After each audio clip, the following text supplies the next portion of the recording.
Hello guys, मैं आपका दोस्त और होस्ट मोहिब आपका अपने मोहिब यूट्यूब चैनल पर स्वागत करता हूं। आज मैं जो आपको मूवी दिखाने वाला हूं उस मूवी का नाम सब स्पीसीज है। ये एक मूवी सीरीज है जो 1991 से 2023 तक चली है। इसमें आपको कुल मिलाकर 6 मूवीज देखने को मिलेगी। तो मूवी की शुरुआत वाडिलास केसल से होती है। हमें केसल में वाडिलास दिखाया जाता है। वाडिलास के हाथों में एक रेड कलर का स्टोन है। इस मूवी में इसे ब्लड स्टोन कहा गया है। वाडिलास ब्लड स्टोन से ब्लड पीता है। तभी वहाँ पर राडू आता है। राडू वाडिलास का वेम्पायर सन होता है। वाडिलास राडू को देख कहता है, तुम यहाँ पर क्या कर रहे हो? तुम्हें पता है ना तुम्हारा यहाँ पर आना मना है। यह कहकर वाडिलास ब्लड स्टोन को एक सुरक्षित जगह पर रख देता है। यहाँ पर वाडिलास और राडू के बीच कुछ बातें होती है जिनसे हमें पता चलता है कि वाडिलास का एक और सन है जिसे वाडिलास ये ब्लड स्टोन देने वाला है। पर राडू ये ब्लड स्टोन चाहता है। वो उसे पाने के लिए कुछ भी कर सकता है, यहाँ तक कि वो वाडिलास को भी मार सकता है। वाडिलास राडू की बुरी नीयत को भांपकर उसे एक पिंजरे में कैद कर लेता है। पर राडू अपनी कुछ उंगलियों को तोड़कर फर्श पर गिराता है। वो उंगलियां म्यूटेट होकर छोटे छोटे जीवों में बदल जाती है। वो जीव राडू को पिंजरे से फ्री करते हैं। वाडिलास ये सब मूर्ति बनकर देख रहा है। राडू फ्री होकर अपने पिता वाडिलास को एक चाकू से मार देता है। फिर वो अपने पिता का खून पीता है। राडू ने तो बाप का खून पीता है ये वाली कहावत सीरियसली ले ली। ये वाला सीन इस मूवी का इंट्रो होता है। इंट्रो के बाद हमें मारा दिखाई जाती है जो किसी का वेट कर रही होती है। तभी वहाँ पर रेलगाड़ी से मिशेल और लिलियाना आते हैं। मारा लिलियाना और मिशेल से मिलती है। ये तीनों स्कूल के फ्रेंड होते हैं। ये तीनों जिस शहर में हैं उस शहर का नाम प्रेजमेर है। लिलियाना, मारा और मिशेल ये तीनों कॉलेज के स्टूडेंट होते हैं जो प्रेजमेर शहर के कल्चर की स्टडी करने यहाँ पर आए हैं। कार से तीनों एक जगह पर आते हैं। ये एक ऐतिहासिक जगह होती है जो कि काफी पुरानी है। कार्ल इस जगह का केयर टेकर होता है। ये तीनों यहीं पर रहने वाली है। कार्ल इन तीनों को उनके रूम की ओर ले जाता है और उन्हें इस जगह के बारे में भी बताता है। ये जगह 400 साल पुरानी है और बातों बातों में कार्ल उन्हें उनके रूम में ले आता है। रूम काफी पुराना होता है। लिलियाना की नजर उस रूम की विंडो पर जाती है। वो कार्ल से पूछती है, ये किस लिए है? कार्ल कहता है, ये एक सेफ्टी वॉल है। कार्ल उन्हें खाना खाने वाले रूम में लाता है। यहीं पर लिलियाना कार्ल से पूछती है, हमारे अलावा और कोई यहाँ पर रहता है? कार्ल कहता है, हाँ, एक बायोलॉजिस्ट है जो यहाँ पर रहते हैं। और ये कहकर कार्ल वहाँ से चला जाता है। ये तीनों भोजन करने लगते हैं। सीन राडू पर आता है। राडू जीवो से कहता है, जाओ और ब्लड स्टोन लेकर आओ। जीव ब्लड स्टोन लेने जाता है। वो ब्लड स्टोन लेकर राडू के पास आता है। राडू ब्लड स्टोन लेता है और ब्लड स्टोन से ब्लड पीता है। सुबह के सीन में ये तीनों प्रेजमेर शहर की पुरानी इमारतों को देख रहे हैं। यहीं पर मारा मिशेल को बताती है, तुम्हें पता है पुरानी कथाओं के अनुसार इन इमारतों को 14th सेंचुरी में वेम्पायर्स ने बनवाई थी और कहा जाता है ये पूरा शहर वेम्पायर्स का घर है। ये तीनों हमें वाडिलास केसल के पास दिखाए जाते हैं। ये तीनों केसल के साथ कुछ फोटोज खिंचवा रहे हैं। शाम होने वाली है। सीन एक कॉफिन पर आता है। कॉफिन खुलता है, उससे राडू बाहर आता है। इस मूवी में वेम्पायर्स के बेसिक नियम सही रखे गए हैं, जैसे वेम्पायर्स रात में ही बाहर निकलते हैं। लिलियाना कहती है, चलो इस केसल के अंदर चलते हैं। वो केसल का डोर ओपन करने लगती है। मिशेल उसे मना करने लगती है। वो कहती है, रात होने वाली है। राडू इनकी तरफ आने लगता है। मारा कहती है, चलो भी लिलियाना, मुझे भूख लगी है। तभी लिलियाना के हाथ में चोट लग जाती है। उसके हाथ से खून निकलने लगता है। मिशेल उसके पास आती है और कहती है, हमें अब यहाँ से चलना चाहिए। ये तीनों वहाँ से जाने लगते हैं। राडू डोर ओपन करता है और बाहर आकर इन तीनों को देखने लगता है। मिशेल मैप देख रही है। मिशेल लिलियाना और मारा से कहती है, कहीं पर भी वाडिलास केसल के बारे में कोई जिक्र नहीं है, जबकि ये काफी पुराना केसल है। ये एक अजीब बात है ना? तभी वहाँ पे स्टीफन आता है और कहता है, ऐसा भी तो हो सकता है कि यहाँ पर रहने वाले लोगों को ही वो केसल दिखता हो। स्टीफन इन तीनों से मुलाकात करता है। वो खुद को एक बायोलॉजिस्ट बताता है। यहीं पर आंखों आंखों में ही मिशेल और स्टीफन एक दूसरे को लाइक कर लेते हैं। स्टीफन इन तीनों से थोड़ी बातचीत करके वहाँ से चला जाता है। सुबह के सीन में ये तीनों दोस्त एक ओल्ड लेडी का इंटरव्यू लेने आते हैं। इस ओल्ड लेडी को इस शहर का इतिहास पता होता है। इसका नाम रोजा होता है। वो बताती है जब तुर्कों ने रोमन पर आक्रमण किया तब राजा वाडिलास ने वेम्पायर्स से मदद मांगी। वेम्पायर्स ने राजा की मदद की और सभी तुर्कों को मार दिया। स्थानीय लोगों ने वेम्पायर्स के प्रति रिस्पेक्ट जताने के लिए उन्हें यहीं खंडहरों में रहने दिया। जिप्सी जो इन वेम्पायर्स की रानी होती है उसे पता था जब ये वेम्पायर्स नींद से जागेंगे तो वो खून मांगेंगे। इसी समय रोम के पोप के पास एक ब्लड स्टोन था जिससे संतों का ब्लड गिरता था। जिप्सी ने पोप से वो ब्लड स्टोन चुरा लिया। रोजा के अनुसार प्रेजिमेर शहर में अभी भी वेम्पायर्स मौजूद है जो खंडहरों में रहते हैं। इन तीनों दोस्तों को एक कहानी कल्पना मात्र लगती है। उनको लगता है यहाँ के प्रत्येक लोगों के पास उनकी एक कल्पना कहानी है। फिर ये तीनों रोजा की कहानी पर डिस्कशन करते हुए एक खुले मैदान में सो जाते हैं। कॉफिन ओपन होता है। राडू कॉफिन से बाहर आता है। वो इस बार वाडिलास कैसल से बाहर नहीं आता, वो एक खंडहर से बाहर आता है। मिशेल जागती है। वो लिलियाना और मारा को भी जगाती है क्योंकि शाम होने वाली है। ये तीनों जल्दी से अपने रूम की ओर बढ़ते हैं। राडू इनकी तरफ आने लगता है। रात हो चुकी है। चारों तरफ अंधेरा छा गया है। ये तीनों जंगल के रास्ते से आगे बढ़ रहे होते हैं कि तभी इनको कुछ आवाजें सुनाई देती हैं। ये तीनों रुकते हैं और इधर उधर देखने लगते हैं। राडू और राडू के जीव वहीं पर होते हैं। तभी इन तीनों की नजर राडू पर जाती है। ये तीनों राडू को देखकर भागने लगते हैं। तभी इनको भागते भागते स्टीफन मिलता है। स्टीफन उन तीनों को अपने साथ कर लेता है। वो उनको उनके रूम की ओर ले जाता है।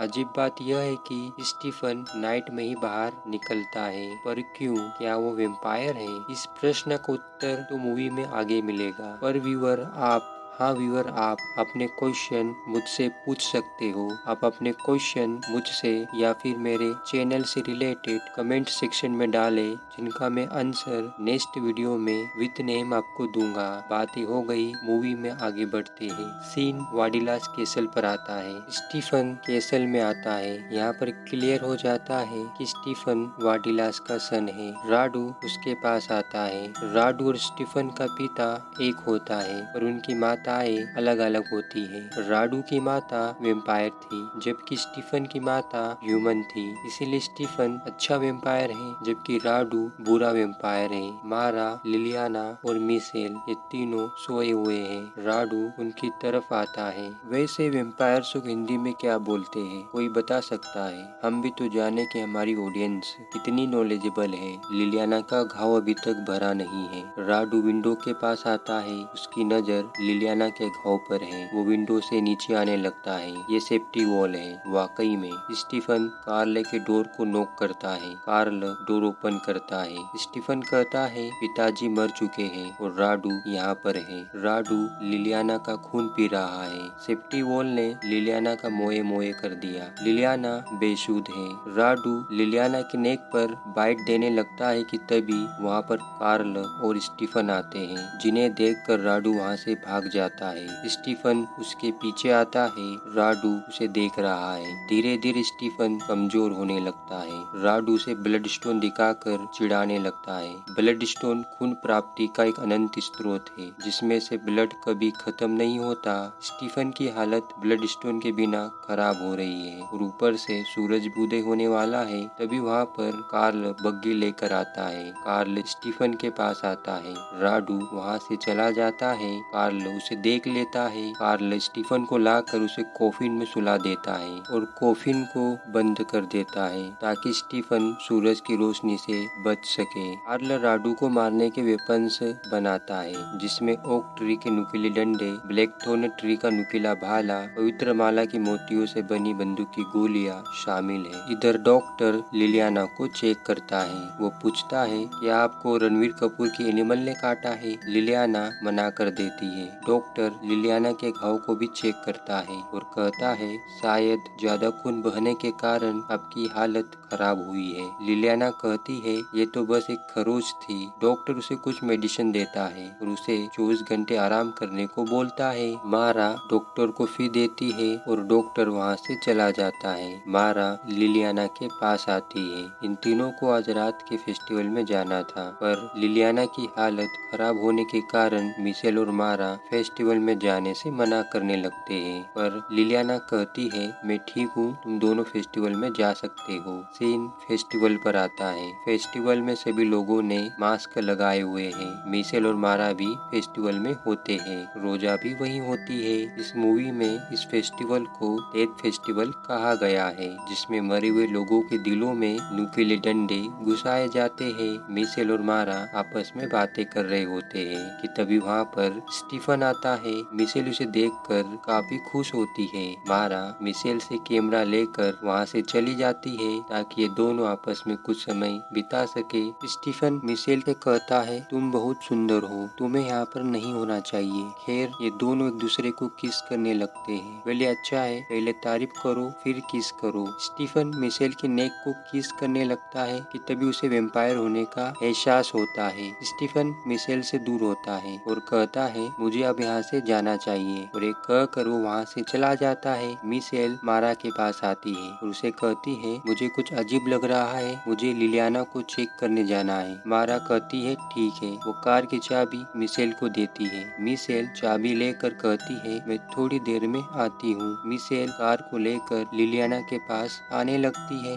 रोजा उस पर नजर रखी हुई है। तभी वहाँ पर राडू आता है जो रोजा पर अटैक कर देता है, शायद उसका खून पीने के लिए। मारा फोटोज क्लिक कर रही होती है कि तभी उसके सामने मास्क लगाकर राडू आता है। वो अपना मास्क हटाता है। मारा उसकी फोटो लेने लगती है, पर राडू वहाँ से गायब हो जाता है। तभी अचानक से राडू मारा पर अटैक कर देता है और वो उसे कहीं ले जाता है। मिशेल लिलियाना के पास आने लगती है। वो लिलियाना के पास आती है। वो देखती है कि राडू लिलियाना का खून पी रहा है। तभी वहाँ पर स्टीफन और कार्ल आ जाते हैं, पर राडू वहाँ से भाग जाता है। आप सोच रहे होंगे कि कार्ल और स्टीफन राडू को क्यों नहीं पकड़ पाते, जबकि ऐसे मौके कई बार आते हैं। कारण यह है कि राडू परछाई के रूप में भागता है, इसीलिए उसे पकड़ना थोड़ा मुश्किल है। इसके अलावा उसकी स्पीड काफी ज्यादा है। सीन स्टीफन पर आता है। स्टीफन अपनी सच्चाई मिशेल को बताता है। वो कहता है मैं एक वेम्पायर हूँ और राडू मेरा सौतेला भाई है। ये सुनकर अफकोर्स मिशेल को एक झटका लगता है कि उसे एक वेम्पायर से प्यार हो गया। स्टीफन और मिशेल लिलियाना के पास आते हैं। स्टीफन लिलियाना को देखकर मिशेल से कहता है तुम दोनों सुबह होते ही यहाँ से चले जाओगे। मिशेल कहती है मैं मारा के बिना नहीं जाने वाली हूँ। स्टीफन कहता है अगर आज रात मारा नहीं आई तो कार्ल उसे सुबह ढूंढने जाएगा और फिर तुम्हें यहाँ से जाना होगा। सीन मारा पर आता है जिसे राडू ने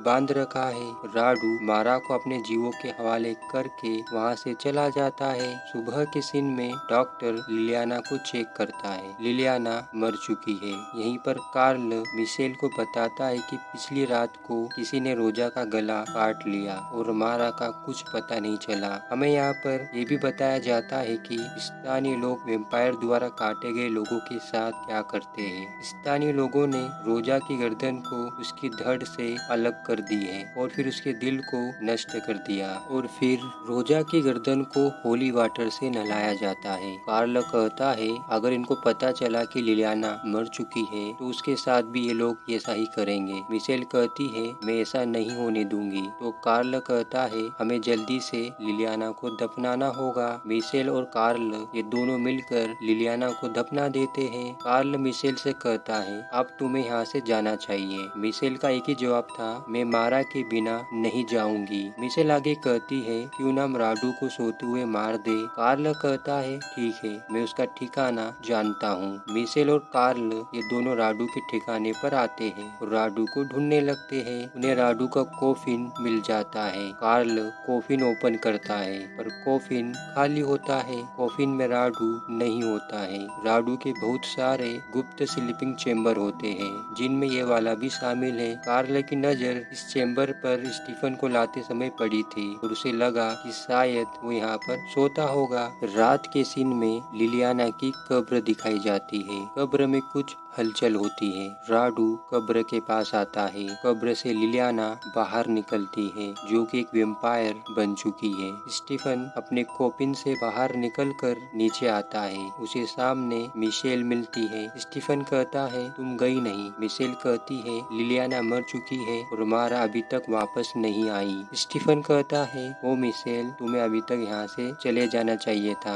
सीन एक चर्च पर आता है। स्टीफन मिशेल से कहता है मिशेल, तुम और कार्ल यहाँ चर्च में रहोगे क्योंकि बुरे एम्पायर चर्च में नहीं आते और मैं राडू और मारा को ढूंढने जा रहा हूँ। यह कहकर स्टीफन वहाँ से चला जाता है। कार्ल चर्च का डोर बंद कर देता है। स्टीफन वाडिलास केसल में आता है। उसके हाथों में एक नुकीला भाला है। उसे वहाँ पर मारा मिल जाती है। वो मारा के पास आता है, तभी उसके ऊपर एक जाल आकर गिरता है। ये काम राडू के जीवों का होता है। कार्ल और मिशेल चर्च में बैठे हैं। तभी चर्च के बाहर से लिलियाना मिशेल को बुलाती है। मिशेल लिलियाना के पास आने लगती है। कार्ल उसे रुकने को कहता है, पर मिशेल चर्च से बाहर चली जाती है। लड़कियां किसी की नहीं सुनती। कार्ल बाहर आता है। उसे बाहर मिशेल नहीं मिलती क्योंकि मिशेल को राडू की परछाई ले गई। राडू का इन तीनों फ्रेंड्स को लेकर एक प्लान है। वो इन तीनों को अपनी वेम्पायर क्यून्स बनाना चाहता है। सीन मिशेल पर आता है, जो कि चेन से बंधी हुई है। उसे अपने सामने मारा मिलती है। मिशेल अपने सामने पड़े स्टीफन के भाले से कुछ तिकड़म लगाकर खुद को फ्री कर लेती है। वो मारा को भी फ्री करके वहाँ से जाने लगती है, पर बाहर जाने का डोर बंद होता है। मिशेल मारा को लेकर एक जगह पर छिप जाती है, पर मारा एक वेम्पायर बन जाती है। ये देखकर मिशेल मारा से दूर भागने लगती है, पर उसे सामने लिलियाना मिलती है। सीन कट होता है। मारा और लिलियाना मिशेल को लेकर एक रूम में आते हैं। उसी रूम में स्टीफन भी होता है, जो कि बंधा हुआ है। इनके पीछे राडू होता है। मारा और लिलियाना ये दोनों मिशेल को बेड पर लिटा देते हैं। ये दोनों मिशेल को कस कर पकड़ते हैं। राडू मिशेल के पास आता है। वो मिशेल को अपने जैसे बनाना चाहता है। वो मिशेल की नेक पर अपने नुकीले दांतों से बाइट करता है। तभी वहाँ पर कार्ल आता है। मारा कार्ल की तरफ आने लगती है। कार्ल उसे बंदूक से शूट कर देता है। वो आगे बढ़ता है। वो आगे बढ़कर एक भाले से राडू पर अटैक कर देता है, जिससे ब्लड स्टोन राडू से दूर गिर जाता है। जीव ब्लड स्टोन को ले जाता है। कार्ल स्टीफन को फ्री करता है। तभी वहाँ पर लिलियाना आती है। लिलियाना और कार्ल के बीच एक फाइट होती है। स्टीफन और राडू एक दूसरे से तलवारबाजी करने लगते हैं। लिलियाना कार्ल को बेहोश करके मिशेल के पास आती है। इन दोनों के बीच भी एक फाइट होती है। राडू और स्टीफन की तलवारबाजी लगातार जारी है। इसी बीच स्टीफन मौका पाकर लोहे का झूमर लिलियाना पर गिरा देता है, जिससे लिलियाना झूमर के नीचे दब जाती है। राडू स्टीफन पर भारी पड़ने लगता है। स्टीफन के हाथों से तलवार छूट जाती है। राडू उसे मारने आता है। तभी स्टीफन उसके दिल में ब्लैक थॉर्न ट्री का नुकीला भाला घुसा देता है। राडू नीचे गिर जाता है। मिशेल नुकीला भाला लिलियाना के दिल में घुसाने लगती है कि तभी वहाँ पर एक्स को लेकर कार्ल आता है, जो एक्स से लिलियाना की गर्दन उसके शरीर से अलग कर देता है। और कुछ ऐसा स्टीफन राडू के साथ करता है। वो राडू की गर्दन एक्स से मार मार कर काट देता है। स्टीफन मिशेल के पास आता है। मिशेल उससे गले मिलती है। कार्ल उनसे कहता है सूर्य उदय होने वाला है। स्टीफन ब्लड स्टोन लेने जाता है। उसे आखिरकार ब्लड स्टोन मिल जाता है। स्टीफन और मिशेल ये दोनों एक रूम में आते हैं। मिशेल स्टीफन से कहती है मुझे तुम्हारे जैसे बनना है, ना कि राडू के जैसे। स्टीफन उसे अपने नुकीले दांतों से एक बाइट देता है और उसे कॉफिन में सुला देता है। वो खुद दूसरे कॉफिन में सो जाता है। सीन राडू की गर्दन पर आता है। जीव उसके पास आते हैं। राडू की गर्दन आंखें खोलती है। उसके चेहरे पर एक अजीब सी स्माइल होती है और इसी के साथ ये मूवी खत्म हो जाती है। अगर हमारा वीडियो पसंद आया तो इसे लाइक, शेयर और कमेंट करें और हाँ, चैनल को भी सब्सक्राइब कर लीजिएगा। तो मिलते हैं नेक्स्ट वीडियो में।